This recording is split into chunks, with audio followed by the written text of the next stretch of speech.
Bonjour, je m'appelle Mylène Barimanta, je suis comédienne professionnelle. J'ai fait mon parcours à l'UQAM, donc l'École supérieure de théâtre à l'UQAM. Et puis, avant de rentrer à l'école, pour moi, ça a été très difficile de savoir quand j'étais suffisamment prête pour faire les auditions, être assez confiante pour tout ça. Ça a commencé, ça a été long, un gros processus depuis la fin du secondaire, en fait.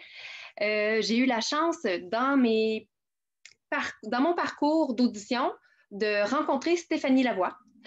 Stéphanie qui en fait était la coach d'une amie, puis moi j'étais simplement la réplique.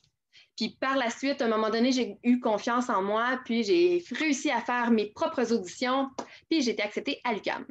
Fait que moi, dans ma vie, ma rencontre avec Stéphanie Lavoie, ça a été à ce moment-là, quand j'ai fait la simple réplique pour faire entrer une amie à l'école de théâtre.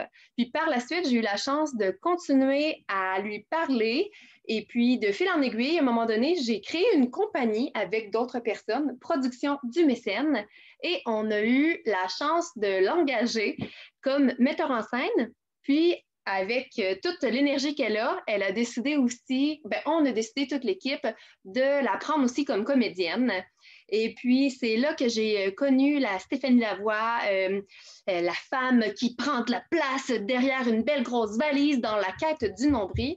Oui, parce qu'elle jouait le gorille en marionnette d'objets. Puis c'est vraiment très, très drôle parce qu'elle jouait le metteur en scène, mais elle était cachée derrière une valise. Donc là, des fois, on se filmait pour essayer de voir le résultat, vu que la metteur en scène était vraiment cachée.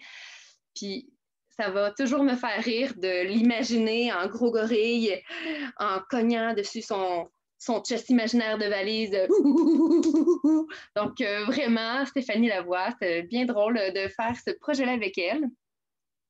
Puis par la suite, une dernière anecdote que j'ai vraiment bien aimée, dans les 2 dernières années, on a commencé un processus de création avec Louise Lavictoire.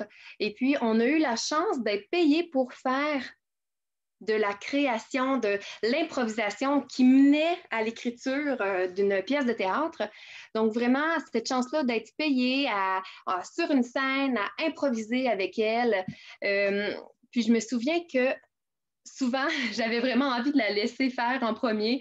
Puis, elle nous sortait des idées, puis là, ça me donnait, moi, d'autres idées de pouvoir essayer de créer, dans le fond, avec elle. Et qu'elle était un bon support pour moi depuis le début. Donc, voilà. Je vais vous mettre en commentaire tout ça, les liens que vous pouvez voir, là, mon curriculum vitae ou bien sinon des démos de vidéos, photos, si vous voulez me suivre. Ça va me faire plaisir de faire des projets avec vous. Bonne fin de journée. Merci. Bon visionnement.